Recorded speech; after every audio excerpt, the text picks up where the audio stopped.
think like a slew foot takedown would be like something you do to send a message? Maybe. No, let's get into that though. I watched that live. And I was going to ask you about this. I watched it live and it angered me because I like fighting in hockey and I want it to. I don't want it to go anywhere. But when shit like that happens, that's going to make it maybe go away. Yeah. Because he obviously didn't. Maybe he wanted to fight or maybe he didn't want to fight. I don't know. But he didn't want to fight, clearly. Okay, yeah. Exactly. Yeah. He tried to. It's okay to ragdoll someone, grab him by the jersey and move him around, but you don't need to spin him. That's not. You can turn him a little bit to punch him to get an angle, but to spin him around like that and kind of take him off, and I hate to say manhandle, but he spun him around his own leg, and it's just a dangerous play, and it's uncalled for. And I don't, it made me mad. And it's funny because my whole family were watching this game because obviously the Ovi watch, Yeah. And so yeah, it made me mad. I hated every single thing about it, Brian. And like you're a black belt in jiu-jitsu, and this is like a judo throw. Yeah. And like this hockey is not that. Like whenever I see guys, and I've talked about this before, like whenever I see guys that try to go for a takedown or like they grab a guy's pant right away, I'm like, okay, this guy doesn't want to fucking fight. Yeah. Like if hockey fight, you got to throw punches, and if you're not going to throw punches, like just grab onto the guy. You don't need to fucking take him down. That was ridiculous. I don't know Chatfield at all. Maybe I hope he knows what he did is wrong, but like you can't fucking do that. Because it's exactly what Bryce said. Sorry to cut you off, Hannah, no, you're good. But that's exactly what Bryce said. Like if this is why they want to take fighting out of the game because of this shit. Yeah. What's interesting of it too, though, is you go back to the start, and the dude's trying to fight him from a clean hit. And that's another thing that needs to leave. Yeah. Is you look at it and like it's a clean hit. Yeah, it wasn't even a big hit. And he's just like it's such a nothing play, and it's like I get it. This though, fight, it's like but they're down 5-1. Yeah, right? that's fair. That's fair. It's just the whole thing sucks. And then the flip side of it is like in your head you look at it and you're like, that definitely shouldn't happen. And then they announce no supplemental discipline. But then you look at it and you're like, what do you suspend for? Yeah.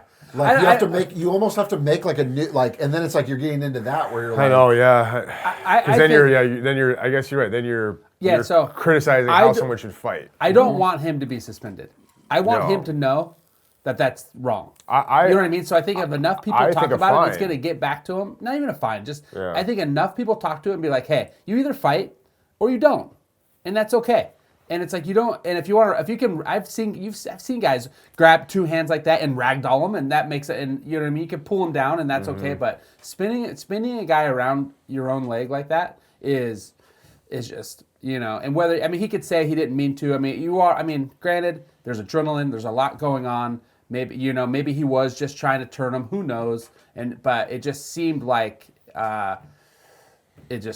he didn't want to fight, and it's dangerous. The whole time I was just like, please don't hit your head, please. And then I was waiting for him to get up, and I'm like, hopefully he didn't hit his head. I mean, if I'm on Washington, I'm trying to get him to fight again.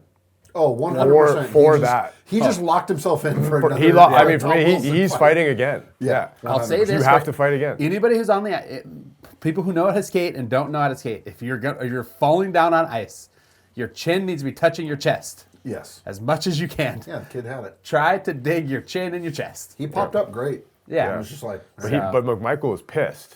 You saw it. He was not happy about that. The bench was very mad. Yeah, no, he was mad. He was trying to go at him again because of what he did. So it was not unnoticed. Yeah, speaking of guys grabbing and doing different things in fights, last week while we were in Chicago, we saw Nick Foligno, who we have given a ton of gear to over the years, and actually met him in person for the first time, which is funny. We have a few guys like that. And, chatted for a while. He's a great guy. Had, nice things to say about the city, and he's learning things. Awesome. And then when I was talking to Carlin after, she was like, oh, did you mention that Frank used to fight his dad all the time? And I was like, I did not. Carlin's dad played in the NHL for 10 years. So we start pulling up fights of Nick Foligno's dad fighting my father-in-law. And she's like, oh, this fight's really good. So we watch it. It's a long-ass fight. And Foligno's dad grabs the bottom of his pants. He's like kind of leaned over, and he grabs the bottom of his pants and flips him and like goes down on the ice. And when Frank gets up, he's like, you don't want to fight or what? Like, and the fight went on for so long that I was like, whoa, he flipped him. Like, he's like, we have to be done.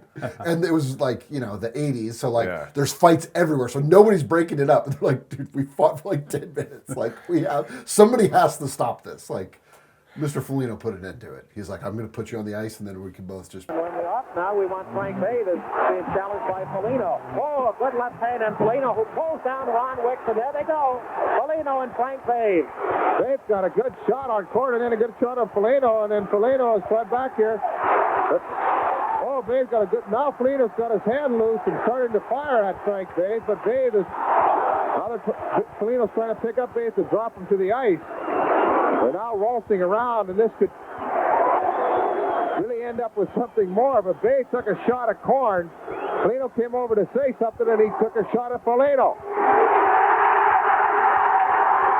Foligno just threw Bay back on his back, and of course, in the hockey parlance, that's the sign of a victory of sorts. I don't know why, but... He was tough. 100%. All of them are tough. All the Folignos.